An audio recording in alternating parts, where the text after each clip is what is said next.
Psalm 122 verses 1 to 9. Let us go rejoicing to the house of the Lord. I rejoiced because they said to me, We will go up to the house of the Lord, and now we have set foot within your gates, O Jerusalem. Jerusalem, built as a city with compact unity.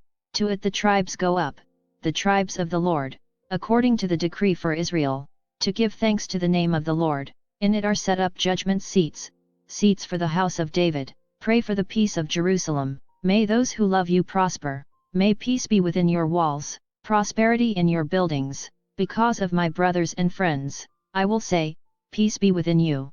Because of the house of the Lord, our God, I will pray for your good.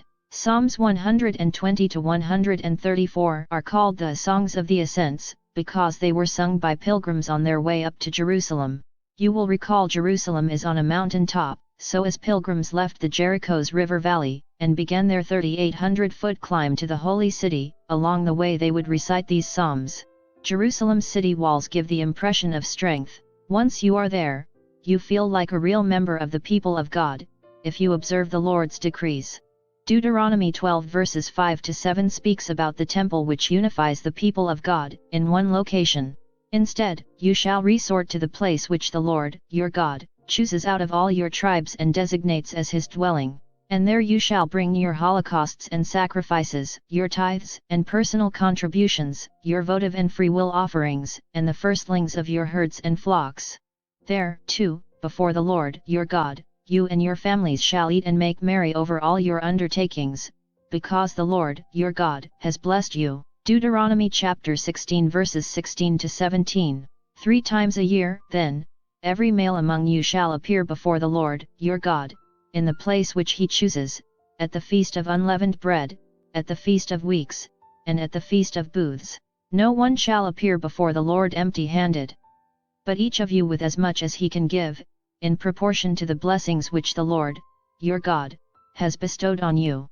The Church uses this psalm on the first Sunday of Advent, to emphasize Christian unity, and the centrality of the Church in the life of Christians, as we await the second coming of Christ, and the establishment of a kingdom of justice and peace.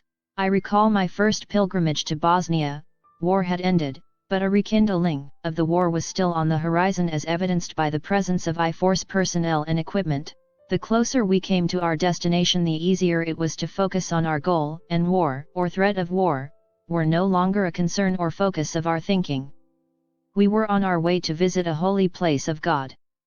If God wants to take you in the streets of your hometown, he will. If he wants to take you in Bosnia, he will. Why worry? God is in control, you aren't. The Jewish pilgrims on their way to Jerusalem held the same joyful attitude and focus as they sung Psalms of the Ascent. Again, in the south of Ireland, I saw many people publicly praying the Rosary on their way to work in the morning, which showed to their observers the importance of Catholicism to these individuals, practicing this public display of worship. As the Jewish pilgrims made their climb to Jerusalem, other travelers, merchants, soldiers, and foreigners must have heard them praying. Their example of devotion might have led others to God. We don't know, but it is possible. Are we like these pilgrims? As we approach Sunday Mass, have we looked at the readings before Mass? Are we thrilled by the opportunity to worship God in God's house and in public? But the hour is coming, and is now here, when true worshippers will worship the Father in spirit and truth, and indeed the Father seeks such people to worship him.